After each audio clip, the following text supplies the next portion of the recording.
भगवान के परिवार का वर्णन आया। भगवान के 16,108 विवाह हुए। कितने हुए? 16,108। और महाराज प्रत्येक रानी के 10-10 संतति हुई। कितनी? 10-10 संतान प्रत्येक रानी के। अब गुणा करो जरा। 1,61,080 इतने तो संतति हुई। महाराज जब इन बच्चों की शादी हुई भगवान के, तो इनके भी 10-10 संतानें हुई। धीरे धीरे भगवान के परिवार की जनसंख्या पहुंच गई 55 करोड़। और महाराज 16,108 रानियां द्वारका में रहे। महाराज द्वारका में प्रत्येक रानी को अलग अलग महल, अलग अलग वीआईपी व्यवस्था, अलग अलग महल भगवान ने दिए हैं। और बड़ी बात सुनो, प्रत्येक रानी के साथ भगवान रहते। प्रत्येक रानी को यह लगता कि भगवान हमारे ही साथ है,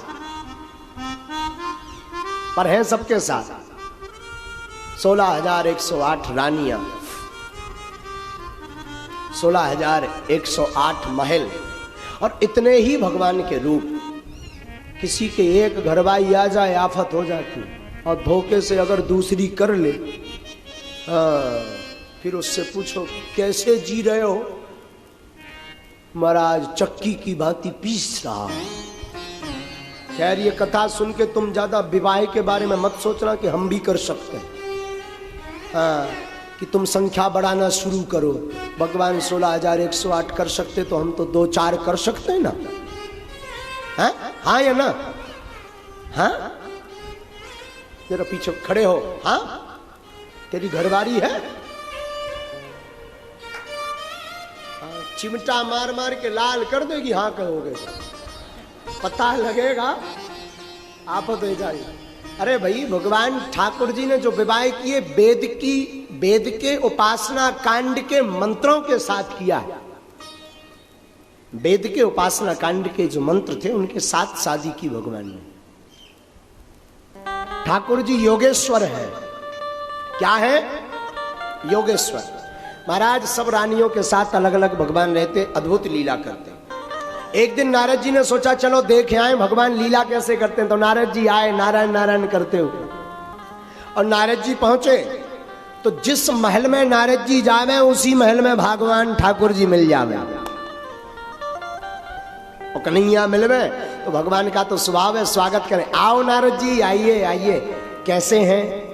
बढ़िया है महाराज, आइए विराजिए। देव ऋषि मान करके पूजा करवे। भगवान पूछ ले कब आवे, कब आए? महाराज हम अभी कुछ ही देर पहले आए। अच्छा अच्छा, और सब बढ़िया है? हाँ महाराज मंगल है। महाराज दूसरे भवन में नारद जी सोचे दूसरे भवन में जावे। दूसरे भवन में तो भगवान होंगे नहीं, क्योंकि ये तो यहाँ सत्यभामा के पास में। चलो जाकर के भद्रा के महल में जाते हैं और भगवान की लड़ाई विधवा देते हैं, युद्ध करवा देते हैं। भगवान जैसे ही दूसरे महल में नारद जी जाते हैं तो ठाकुर जी वहां पर भी मिल जाते हैं। पहले वाले महल में भगवान भोजन कर रहे थे, यहाँ पर भगवान सो रहे। नारद जी देख रहे ओ भगवान तो ये यहाँ सो रहे, वहां तो भोजन कर रहे थे। भगवान को उठाया जगाया। भगवान अरे आइए नारद जी आइए, कैसे हैं? महाराज अभी अभी तो आपने पूछा था तो हमने बताया था ना, ठीक है। भगवान कहे पागल हो गए का नारद जी, हम तो अभी अभी सो के उठे। नारद जी कहे हे भगवान बड़ी आफत। नारद जी कहे अच्छा महाराज अब हमें विदा दीजिए, हम जावेंगे। भगवान कहे हाँ ठीक ठीक ठीक जाओ। नारद जी सोचे 2-4 महल छोड़ के महल में जावे, वहां नहीं होंगे। तो 2-4 महल छोड़ के नारद जी फिर घुस गए एक रानी के महल में। वहां भगवान पूजा कर रहे थे। नारद जी देखे हे राम, जहां पे भी ठाकुर जी। नारद जी कहे महाराज कैसे हो? तो भगवान कहे स्वागत स्वागत, आओ नारद जी तुम बताओ कैसे हो? महाराज सुबह से तो बता रहे हम ठीक है। तो भगवान कहे हमें तो सुबह से मिले ही नहीं, अभी अभी मिले।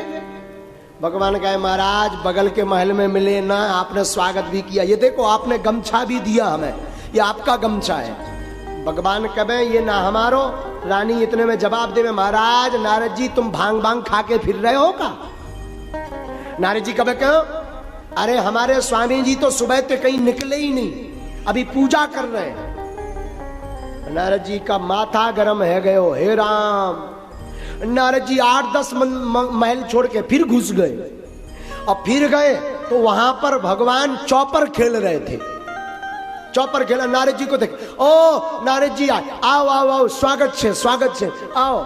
नारद जी कहे महाराज कितनी बार स्वागत करोगे? भगवान बोले पहली बार तो कर रहे हैं। नारद जी कहे महाराज आज 20 बार स्वागत कर लियो। भगवान कहे हम तो एक बार नहीं किए, बताओ नारद जी कैसे हो? नारद जी कहे महाराज आप बड़े विचित्र हो। क्यों? कहीं आप भोजन कर रहे, कहीं आप शयन कर रहे, कहीं आप चौपर खेल रहे, कहीं आप दान दे रहे, कहीं भगवान कथा सुना रहे। नारद जी समझ गए ठाकुर जी की लीला को समझना मुश्किल है, हम इनकी ही लड़ाई बिधाने आए, कहीं ऐसा ना हो हमारी बुद्धि में हमारी ही लड़ाई ये बिधा देना। तो नारद जी ने बिना विचार किए प्रणाम करके नारद जी चल दिए।